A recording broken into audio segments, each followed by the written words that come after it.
Hi, hello everyone. Ako ay gagawa ng fruit salad. Happy New Year to all. God bless.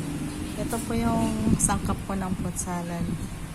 Ito po yung kaong green. Ito po yung nata di coco. Ito po yung pang fruit salad ko. Fruit cocktail. Yan po yung malaki. Gagawa lang po ako ng konti kasi ang mahal ng fruit salad. And giveaway lang po yung kaong. So, nakakamura po ako. Gastos lang po ako ng 300. Yan, yun po yung mga sangkap ko sa fruit salad. Ito buko. Ito naman po yung apple. Dagdag